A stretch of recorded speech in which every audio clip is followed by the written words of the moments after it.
Hey, what's up guys, it's me David, and as most of you guys probably know, the Nvidia GTX 1070 Ti was just announced. Now you can pre-order the 1070 Ti at November 2nd of this year.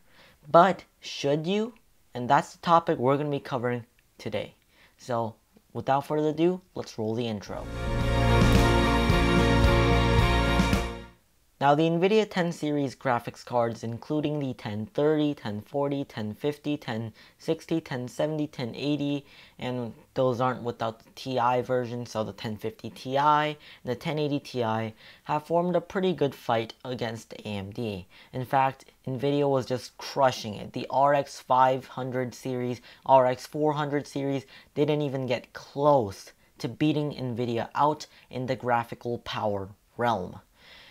However, AMD has launched a new Vega series earlier this year. And now what that means is Vega is fast enough that you might consider buying it over one of the mid to high-end Nvidia graphics cards. One example of this is something like a 1070. A 1070 might get completely wrecked when compared to the Vega 56, or at least close enough that the Vega 56 might be a better deal for you depending on where and when you buy it. Now, Nvidia can't really stand being undermined, and so they've launched the new Nvidia GTX 1070 Ti today. And yes, the name is extremely long, like basically all of Nvidia's product. Now, first things first, the 1070 Ti is $450, and fortunately, the Founders Edition card is the same price as the MSRP, or Manufacturer Suggested Retail Price.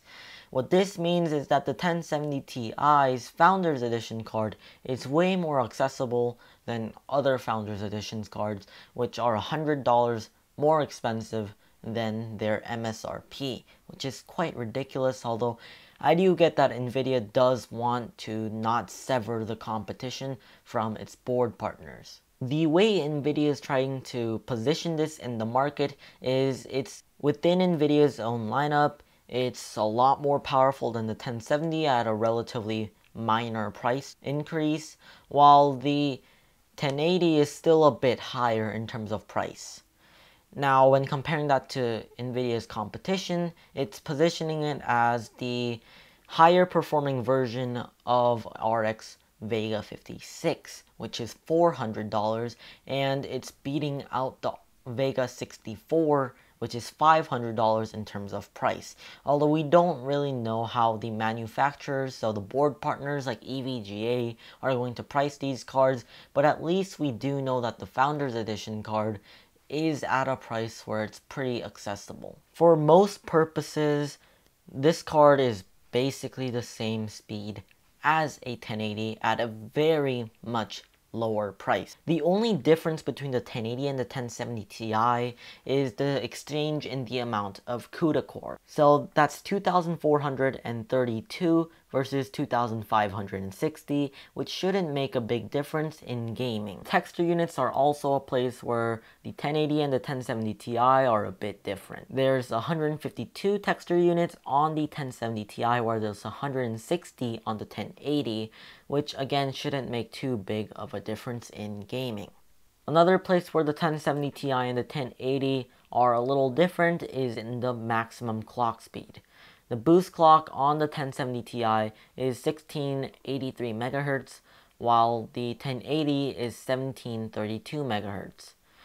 Again, that's not going to make a huge difference, but it's enough of a difference that hardcore gamers or other type of enthusiasts will probably want to go for the 1080, but in terms of value, the 1070 Ti is much, much better. I really think the 1070 Ti is a good deal.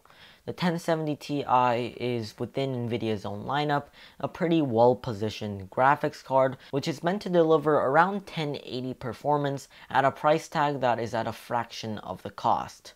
Compared to Nvidia's competition, of course, the AMD Vega lineup of GPUs, the Vega 64 is slightly more expensive, and while it is slightly faster as well, for the people on a budget that can't really afford that extra amount, 1070 Ti is going to be a better bet. The Vega 56 is less high performing and less expensive, but that performance drop is not very pleasurable. Now, one big dilemma I have in recommending this product for you is you can buy an overclocked 1070 for well under $400, which should perform about the same as the GTX 1070 Ti.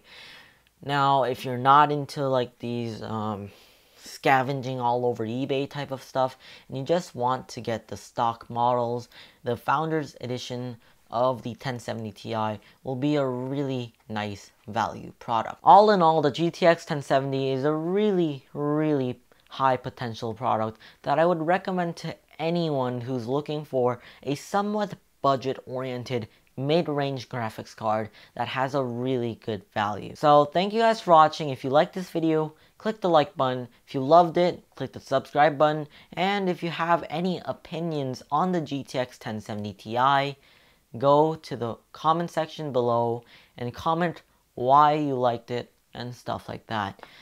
Oh, and if you guys have any opinions on Nvidia and AMD, I would love to hear your opinions. Comment down below. I reply to every single comment and I'll share with you my personal opinion. So, thank you guys for watching. See you in the next one. Goodbye.